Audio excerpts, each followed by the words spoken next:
Hej och välkomna till ytterligare ett avsnitt av VP-podden. Det är som vanligt jag, Johan Kato, ingen Tobbe idag tyvärr, som snackar med er.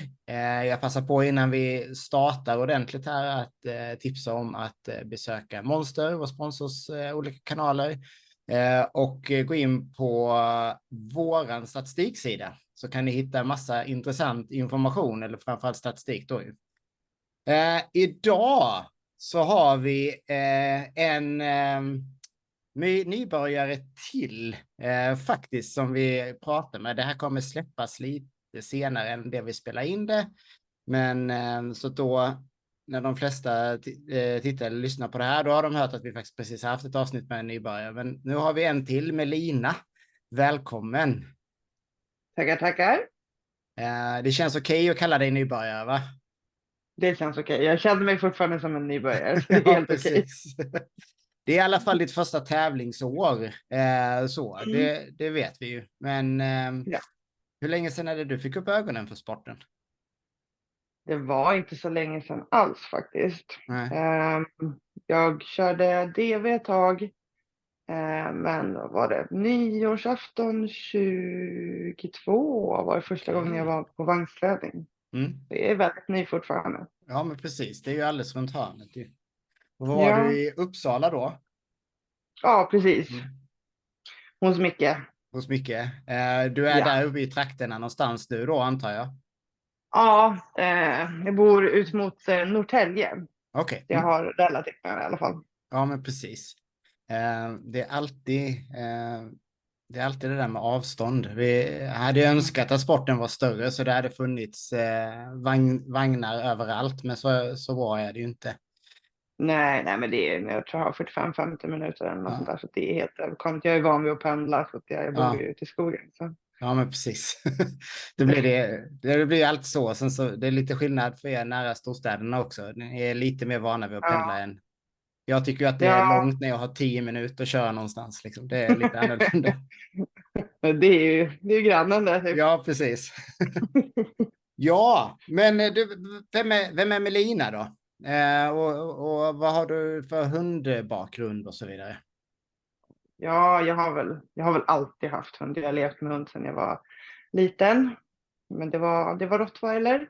Min första egna hund var en rottweiler som jag köpte innan jag ens flyttade hemifrån. När jag flyttade hemifrån så blev det en amstaff som jag åkte 8 timmar för att hämta utan att ha eget körkort. Oj. Jäklar. Och sen blev det en till, ett halvsyskon. Ja. Shit. Och Var åkte du då någonstans och hämtade? till Kristianstad. Ja. Till, vad heter han? Klas. Klas, ja, precis. Jajamensan. Ja. Och Roffe är ju, jag köpte en till tik av honom sen och Roffe är barn till den tiken. Okej. Spännande. Ja, men då har du varit inblandad i Amstaff ganska länge då ju, med andra ord. Ja, det har jag. Ja. Det måste ju vara runt 15 år eller någonting. Häftigt. Ja. Hur kom det sig att du gick från rottweiler till Amstaff då? Ja, jag vet inte riktigt hur genomtänkt det var just då. Jag var jätteduktig på att kolla upp exakt vilken stamtavla jag ville ha, vilka hundar jag ville ha den efter. Men jag hade 0 erfarenhet av hundar med terrier i. Jag grät ganska många gånger de första 3 åren. Ja. Men sen blev jag kär och fast. Det är lite så faktiskt. Man brukar säga just att de första 3 åren är de tuffa. Ja, det var mycket terrier i honom också. Han var separationsångest och han blev aldrig riktigt vuxen i huvudet. Och ja, det var mycket. Du fick hela spektrat liksom. Ja, men jag har nog inte lärt mig så mycket av en hund någonsin som jag har av honom. Så det kom nog gott ur det också. Ja, men verkligen. Ja, du är ju kvar i rasen liksom. Så att... Ja, jag har varit fast. Det är kanske lite självdestruktivt eller någonting. Men det blir lite så, tror jag, att när man väl har fastnat i bull- och terrier-träsket lite så vill man nog vara kvar där. Ja, det är svårt att släppa. Jag vill gärna ha en rottweiler igen också, men jag är ännu svårare att släppa amstaff. Ja, Jag funderade på det när mina förra gick bort. Men nej, det blev samma lika det blir igen. samma lika igen, ja. Ja, Ja, precis, för nu har du två hanar också, vilket ja, är, och det verkar ju funka bra liksom. ja, jag har nog lite i ryggmärgen. Jag har alltid haft 2 hanar. Okej, ja. Man får tänka, ligga steget för, ha lite förutse beteenden. Ja, Men överlag så går det väldigt bra. ja. De här Kul. 2 har inte dykt upp någon gång hittills i alla fall. Nej, det är bra ju. Det är bra. Ja, det är bra. Ja, men eller hur? Det tråkiga är väl att man tänker ju direkt att det är bara en tidsfråga, men det behöver ju faktiskt aldrig hända. Så. Nej, men jag tycker att man alltid ska vara medveten om att det kan hända. Och Mm. det är oftast inte för att de är arga på varandra, utan det är speciellt med de här raserna, det är energierna som går upp. Och de ignorerar när den andra säger ifrån. Stressnivån går upp och det är överslag. Det är oftast i de situationerna. Mm. Det är sällan de blir hatiska eller aggressiva mot varandra, utan det är av andra anledningar då. Precis. Ja, men så är det ju verkligen. För det kommer vi in på en liten sån här del som jag tycker är kul när man följer dig i alla fall. Det är att du är väldigt engagerad i ras, inte bara rasen utan i ska vi säga kamphundsfrågan överlag, verkar det Mm. som. Mm. Jo, men det är. Ja, det är lätt hänt att bli det kan man säga. Ja, Framförallt. jo, man blir lite partisk. Ja, eller hur? Och när man varit med så pass många år så har man ju, ja, men det kan nog var det kanske 15 år sedan, 10, ja men 13-14 år sedan i alla fall, där det var förra vändan med samma som det här Ja, det var, förbudssnacket som ja. var nu. Mm. Och Det är då, inte omöjligt. ja, då blir man blir ju väldigt engagerad helt plötsligt Ja, när dumheterna kommer på tal igen då liksom. ja, men Ja, speciellt när man kan se vart det går fel någonstans. mm, Det blir man lite frustrerad också att man själv ska bli påverkad av andra människor. precis. Det är lite kollektiv bestraffning där och man själv kan. Man gör det man kan. Eller hur? Eller hur? Ja, men vad sa vi då? Knappt 2 år, nej, 1,5, knappt. Ett och ett Ja, halvt. Knappt. Det är det. precis. Det var väldigt snabb matte, 22 till 24 tänkte jag. Sen så insåg jag när Ja. nyårsafton 22, det betyder hela året har gått liksom. Ja. Så att, men det var första vagnspasset, men då hade du Mm. dratt lite dev innan det sa du? Det hade jag gjort. Ja. Så att, hur kom det sig att du liksom kände att det här var en bra motionssport, eller vad man ska säga, motionsform heter det, om vi ska prata korrekt svenska? Ja. Jag är väldigt mån om att de är i fysiskt bra form överlag. Det har jag varit länge. Men jag har faktiskt varit extremt negativt inställd till weightpull. För det mesta jag har sett är ju från andra länder där det handlar mycket om att pressa hundarna. Det är stress.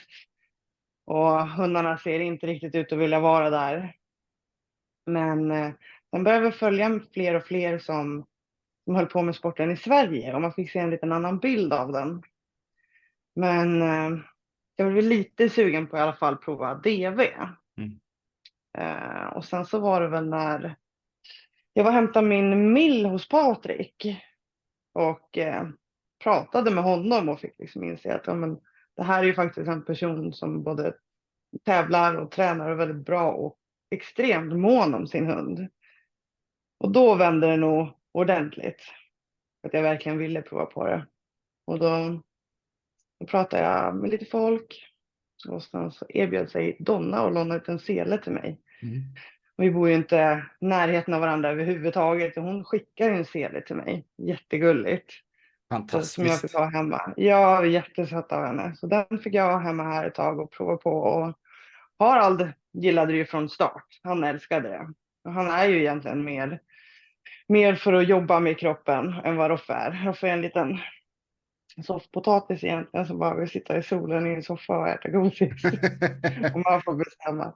Och han Mm. hatar det. Han ville inte dra någonting. Det var det värsta han hade varit med om någonsin. Oh fan.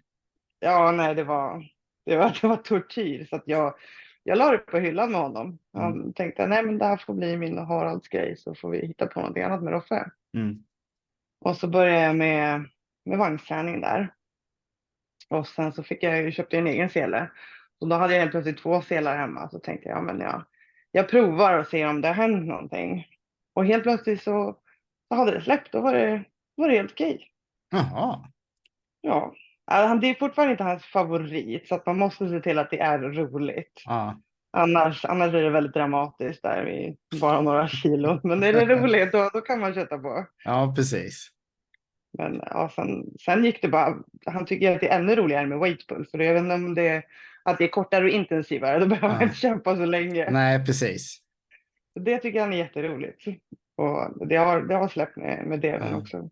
Men det Men måste vara kul. Ja, men var han med på DV-rundorna då med Harald eller? Han var med på en del av dem, men inte alla. Nej. Men sen när jag provade andra gången, då körde jag dem tillsammans. Ja. Jag vet inte om det kanske var det som gjorde det. Han blev lite pepp då. Vi har pratat om det tidigare avsnitt, just det här att träna tillsammans, framförallt DV och träna tillsammans med andra. Vilken otrolig fördel det kan vara. De kan få gå axel mot axel eller bakom eller bredvid varandra överlag. Så det kan säkert vara något sånt som har fått igång det liksom. Att de gör det tillsammans. Han är ju en riktig apa, en riktig lillebror. Så han gör ju allting som storebror gör. Så det är säkert en bidragande effekt. Ja, men precis. Ja, det är ändå kul att du kan göra samma sak med båda, även om du kanske får jobba lite hårdare med Roffe då. Ja, men samtidigt inom på vagnsträningen så behöver jag inte göra det. Då är det väldigt simpelt för honom. Det är mer hans grej. Ja. Det är så skoj ändå, för att ofta så gör vi ju kopplingen att gillar de att dra DV så gillar de automatiskt vagn. Men här är det verkligen ett bevis på att det behöver verkligen inte vara så. Det kan vara precis tvärtom. Ja. Mm. Och Harald är ju den som gillar mest att jobba med kroppen. Men han är ju den som har svårast framför en vagn nästan. För att han blir så lätt stressad i okända miljöer och runt okända människor. Han har ingen filter. Han går väldigt lätt upp i stress när han ska ha koll på allting som är nytt. Så där är ju hans svaghet. Jag måste ta det mycket, mycket lugnare med honom, fast han egentligen är fysiskt starkare än vad Roffe är. Medan Roffe, han är väldigt single-minded. Det är A till B till godiset. Det är hans grej. Det ska inte vara något komplicerat där. Nej, det funkar precis. jättebra. Nej, men alltså, det är ju på det sättet vid vagnsträningen så är det ju en jäkla fördel att ha en hund som inte behöver tänka så mycket. Som inte faktiskt, och som gillar mat. Liksom. Det är en väldig fördel oftast då ju. Ja, vad kul. Den fördelen har jag med båda. De är otroligt matdrivna båda två. Det är bra. Det är skönt ju. Ja. Hungriga husdjur är mycket, mycket trevligare att träna med överlag faktiskt.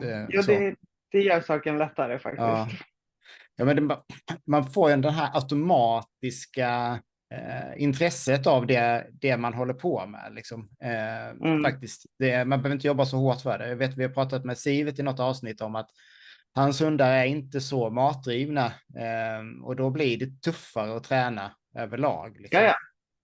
Min senaste rottweiler som jag hade, han var ju inte matdriven överhuvudtaget. Det enda som mat han gick igång på var falukorv, och det var för gott istället, så det var till kortslutning. Så han kunde inte koncentrera sig. Så han var ju jättesvår i allting. Han gjorde ju som han ville, han sket i vilket.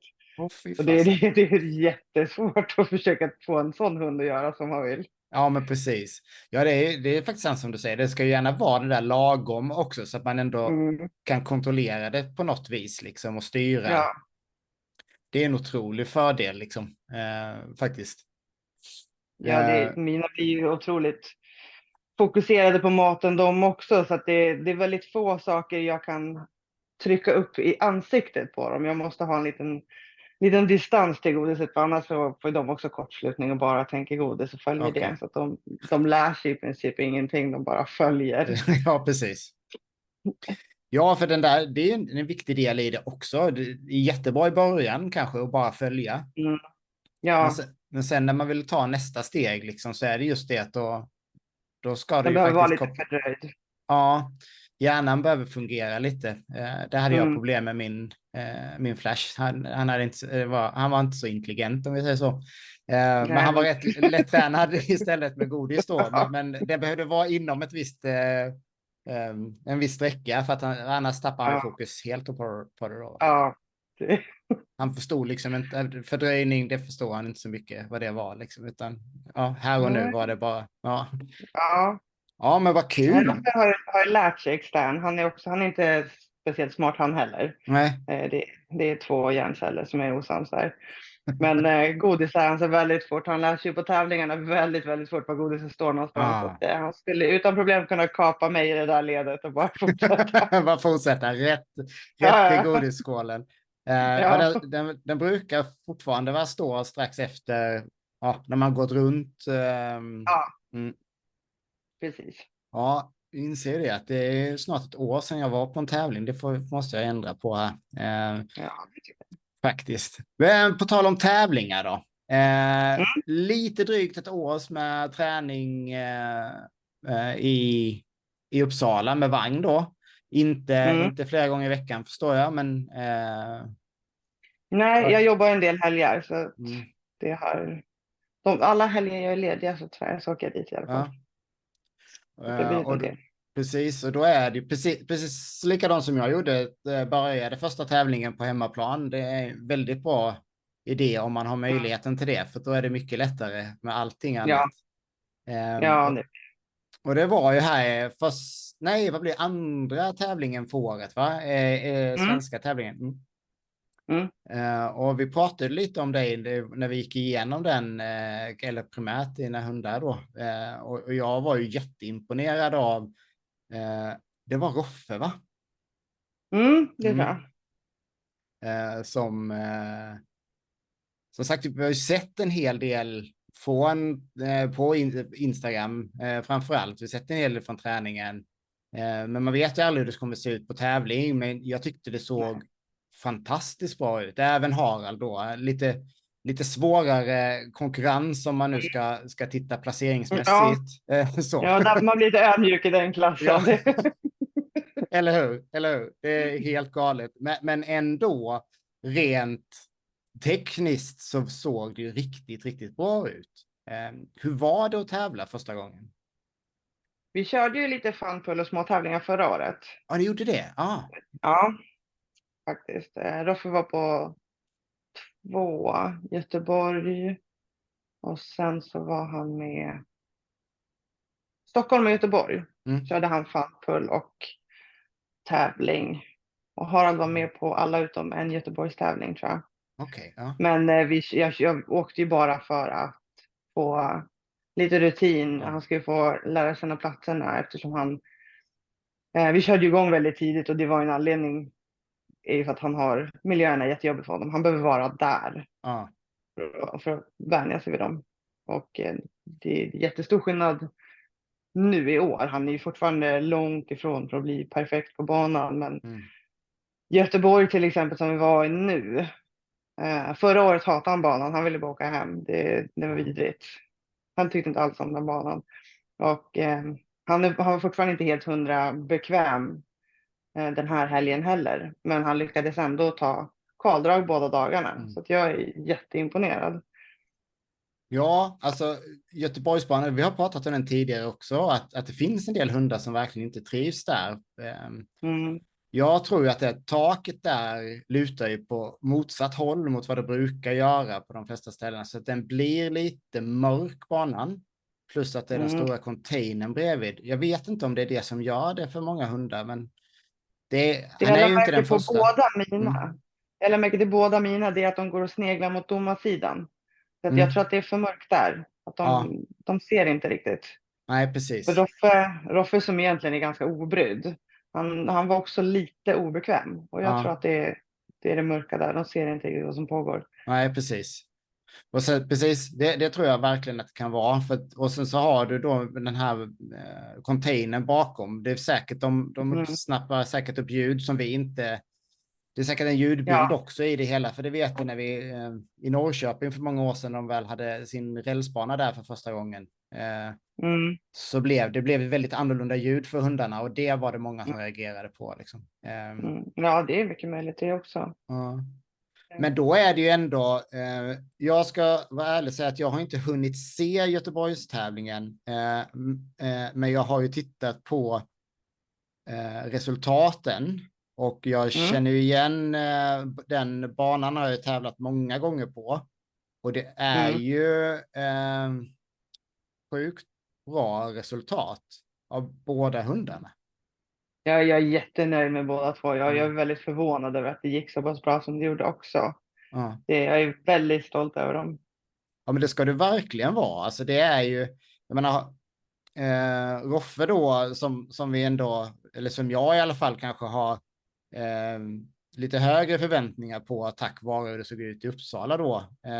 Jag ber om ursäkt för att jag inte hade koll på att de var med förra året. Men nej, de var eftersläntare hela tiden. Ja. Så att de var ju bara där för att dra några drag på lätta vikter. Ja, så det är okej. Men du vet, alltså att dra... att pressa Helmer dag 1 och vinna över Helmer dag 2, även om Martin säger att det fanns lite kvar att trycka på för Helmer, så är det ändå väldigt bra resultat. Var det 56 och 54, 56 pound för pound dag 1 och 54 pound för pound dag 2. Det är superbra resultat av Roffe. Det är bra jobb. Ja. Hur och kändes... Sista dagen så lyckades han fatta vart han skulle dra någonstans också. Han är ju tränad på matta, så kanterna kändes mest bekväm för honom. Ja. Så det tog till slutet på dag 2 när han fattade att man får grepp i mitten. Ja, det är den där eviga. Alltså, jag tror att överlag är det bäst om man får träna på matta. Då har man lättare för alla andra underlag. För matta är det svåraste. Men det är sån stor skillnad när man kommer till en grusbana. För det är... Ja. Du har så mycket mer fördel av att vara i mitten på banan. Liksom. Ja. Men det tog ett tag innan han fattade det. Ja, men precis. Och en del fattar det aldrig. Så är det. Även om de bara tränar på grus. Så att, men det är sjukt häftigt. Sjukt bra resultat. Och samtidigt så tittar vi då Harald som kanske då, med det du säger, borde tycka att det var betydligt jobbigare i Göteborg. Så han gör 40,83 dag 1. Och vad gör han dag 2? Vad hittade jag? Där hade jag den. 44, 48. Det är superbra resultat på den banan. I de klasserna. För att alltså, börjar man titta runt då på...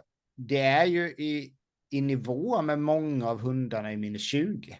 Och det är sällan att du har minus... Alltså, Asker är ju unik på det sättet. Ja, Asker. Ja, alltså så. För att, jag tycker det kan vara vettigt.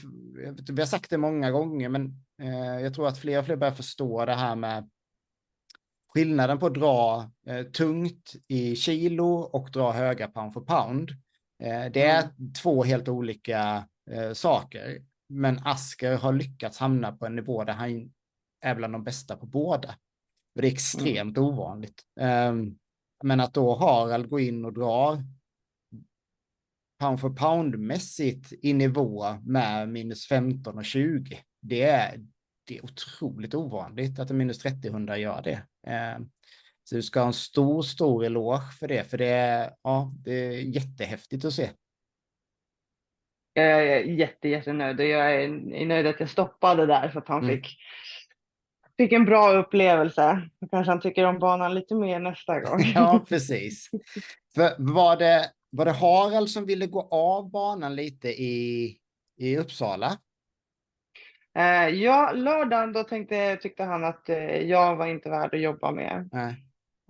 Han är väldigt känslig för energier. Och jag behöver vara med honom. Vi behöver göra det här tillsammans. Så han behöver känna det. Och jag var så nervös på lördagen så att jag bara satte hunden och gick, och han tänkte nej, jag tänker inte jobba under de här omständigheterna. Så då vände han och gick, och det han gör Precis. alltid så när han tycker att jag är oresonlig. Då får jag Ja. röven och så Ja. vinkar han iväg. Och det är helt okej. Och då är han ju tydlig i alla fall. Det måste vara Ja, jätteskönt att veta att ja, jag är ja. inte på rätt plats själv. Och då, Mm, då visar han det, att du inte är där du ska vara för att ni ska funka mm, ihop. Liksom. Ja. ja.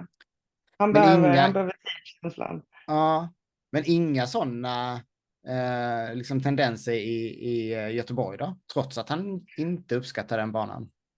Nej, han blev lite osäker på tunga, när det började bli tunga Mm. starter. Jag fick starta om honom någon gång där. Mm. Men annars så gick det mycket bättre faktiskt. Mm. Och det är ju just, Göteborgsbanan är ju notorisk för det. Den är tung precis i starten. Mm, Det ser ju ut på resultaten som att de har lyckats jobba bort den där. För det har varit en liten kulle kan man säga. Jag tror det är på bakhjulen har det varit i många år. Liksom, som varit mm, svårt att få bort då. Men det känns som att de har fått bort den. Men, till viss del. Men det är imponerande att han då kan starta om. För det är inte världens lättaste historia heller. När de känner att det faktiskt är tungt. Liksom. mm. Nej, men det brukar funka. När jag kommer tillbaka och så verkar det som att han får en liten känsla av att men okej, hon tror att jag kan det här, då försöker jag. Då borde jag kunna det här. Ja, men precis. Så att han litar ju på mig för det mesta i alla fall. Men det är ju jättebra ju. Det underlättar ju supermycket. Ja, Även... det är väl anledningen till att jag försöker få till att jag stoppar honom rätt varje gång också, så att Mm, det här ska sitta. Så att ja, han vet att jag kommer inte begära mer än han faktiskt klarar. precis. Ja, men det blir jättebra. Jag tror det är väldigt klokt. Jag jobbade inte alls så i början och det fick bita i det sura äpplet. Jag tror det är väldigt vettigt liksom att bygga in det där förtroendet så att de får det Mm, förtroendet att föraren då vet. Jag behöver bara lita på vad de säger. Den som står på andra mm, sidan, om den säger att jag ska dra så gör jag det. mm. Kan de ha det fulla tilliten till oss så blir det mycket roligare också för båda. Liksom. Ja, absolut. Ja. Ja, men vad häftigt. Det är ju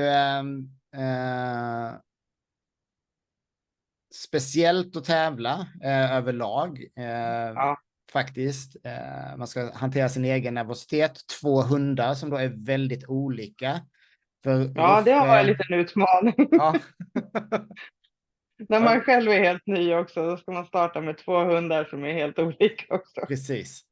Ska man försöka vara totalt schizofren liksom. Ja. Ja. För Roffe har ju liksom han kände inte miljöproblem alls. Eller han var Nej. lite här, va? Sa du? Ja, jag märkte att han var påverkad. Och Ja. han kan bli lite stressad vid riktigt tunga starter första gången. Och han gjorde samma sak Mm. i Uppsala. Mm. Då var det en tung start och då var han jätteosäker och ville gå av banan. Ja. Men sen Just det. Mm. dagen efter vid samma tunga start, då visste han att han kunde det liksom. Ja. Och han gjorde samma sak i Göteborg. Lördagen var han också lite överstressad Ja. när det var riktigt tungt. Men sen så på söndagen så hade han kopplat att nej, men det här går. Det är ju jättebra ju. Ja, För ja, då, han behöver väl lite prova på först innan han kopplar det. ja, och det där är ju, det finns ett väldigt fint ord för det där och det är erfarenhet liksom. Ja. Det är ju mycket viktigare än vad man först tror. Som Mm. sagt, det finns väldigt få hundar. Man kan ju tro, när vi pratar om Asker innan, man kan ju tro att han gick in och bara var så här galet bra från början. Men de hade också en invändningsfas liksom. Och var inte alls så här överlägsen alltså första säsongen, inte andra säsongen heller för den delen, men med erfarenhet, om du tittar man på Helmer så är det ju extremt tydligt vad erfarenhet gör. Liksom. Och tillit då. Han litar ju på Martin och han Ja, vet att han kan, så att ja, trots precis. sin höga ålder liksom. Ja. Hur ser det ut här nu då, planerna för resten av säsongen? Är det Vallberga? Kommer ni ner hela vägen till Ja, det andra är sidan? planen. Ja. Planen Vallberga och sen ja, Uppsala blir Mm. nästa tävling i. Och sen så EM, eller SM. EM har jag Mm. inte bestämt än, så vi Nej. får se. Roffe är kvalad nu i alla fall. Så. Ja, men precis. Det är ju alltid skönt att veta. Sen är ju Mm. Stockholm, eller vad säger jag, Finland är ju alltid, det är lite mer planering som behövs liksom för en sån resa. Ja, det är ju inte billigt att ta sig över och det är Nej. inte direkt som man kan samåka med någon heller när alla har hur många hundar som helst. Eller hur? Man fyller ju en bil själv. Ja, men precis. Och det skulle nästan haft någon sån här Waypool-buss liksom full med Ja, burar men och grejer. Men det var precis. skitbra om det var någon som var väldigt jäkla duktig på att bygga bilar som gjorde det. Skulle man ha Ja, en för som man kunde åka transportera. runt med. Ja. Ja. Ja, men vad kul. Kommer ni köra alla 3 dagarna i Vallberga? Får se. Harald Mm. kommer göra det i alla fall, för jag känner att han behöver mest nöta. Ja. Jag får se om jag kör Roffe på matta eller inte. Nej. Matta skulle vara första dagen som jag förstod det. Okej, ja. Det är Så. jäkla kul att de kör matta och sen dirten och sen rälsen där nere. Det är fantastiskt att de fixade en tävling på den nivån. Liksom. Alla Mm. 3 olika varianterna på en gång. Ja, det är riktigt bra banor allihop. Alltså. Ja, men De precis. har gjort ett jättebra jobb där. Ja, det kan man ju lugnt säga. Hur brukar er träning se ut? Tänker jag. Vi pratar lite DB och vagnsträning, vi har inte gått in så mycket på det. Hur många pass i veckan kör ni? Ungefär 5. Ibland blir det någon mindre, ibland blir det någon mer för att, ja, livet. Mm. Och ibland tappar man motivation och vill man bara ligga i soffan. Eller hur? Och ibland är man extra motiverad och blir det en extra dag. Men jag försöker hålla det på ungefär 5 pass i veckan. Men sen så Mm. tycker jag det blir ju lite mindre nu i sommar. Det är mycket underhåll nu känns det som. Mm. För ja, man vill att de ska ha tillräckligt med energi innan tävlingen och man vill att de ska få ordentligt med återhämtning och slippa just den sortens träning före och efter så att de inte blir för lessa på det. Mm.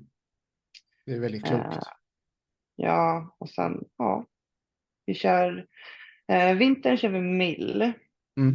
och sommaren byter jag ut det mot att springa i samtag som Mm. tydligen är sjukt jävla roligt fast de håller på att avlida när de är klara. Sitter och Ja. skriker i bilen så ska jag Ja. dit. Och sen är det DV. Jag kör mycket midjedrag med dem. Okej. Eh, ja. Roffe har jag börjat köra lätta DV-runder med istället för att han har kommit på det bekväma i att om man håller linan sträckt bara, då tror de att jag drar. Aha. Så att Ja. jag har lagt på lätta vikter på honom och så går vi en riktigt lång promenad. Jag tror han fick gå en mil med 8 kilo en gång. Mm. Då var han trött i slutet. Ja, men det förstår jag. Var Det förstår jag. lätt som tusan i början, men de sista 2 kilometrarna då var han inte kaxig längre. Nej.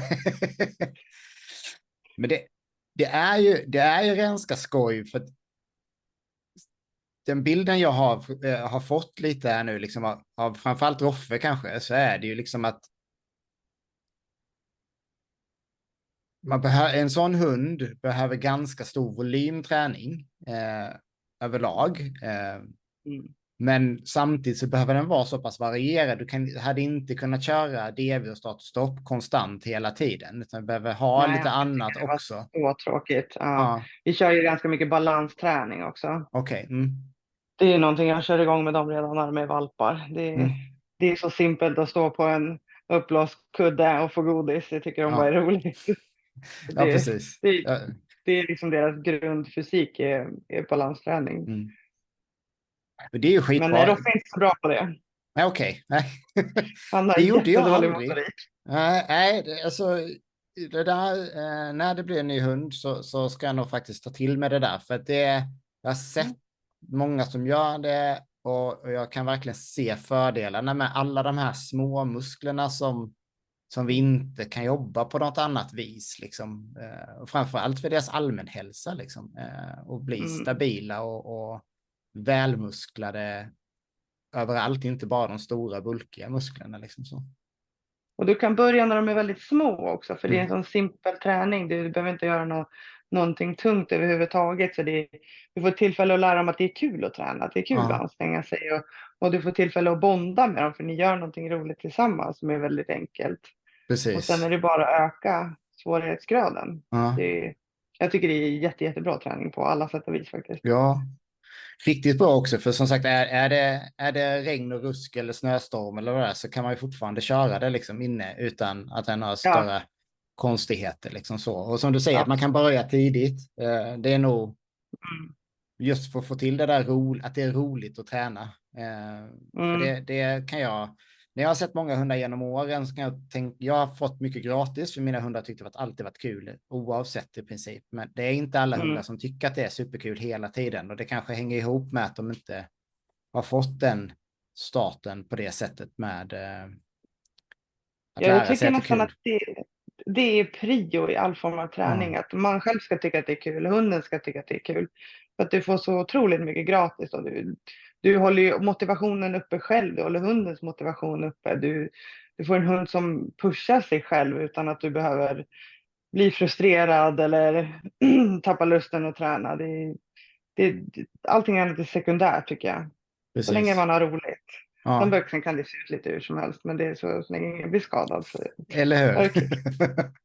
Ja, men det är jättekloka ord, för just det där att man får till att det är kul, Mm. och inte bara för hundens skull som du säger, utan faktiskt för vår egen motivations skull också. För att om inte vi tycker det är kul, så är det väldigt svårt för hunden att tycka att det är kul också. Eller heller. Ja, och Heter sen, det. Mm.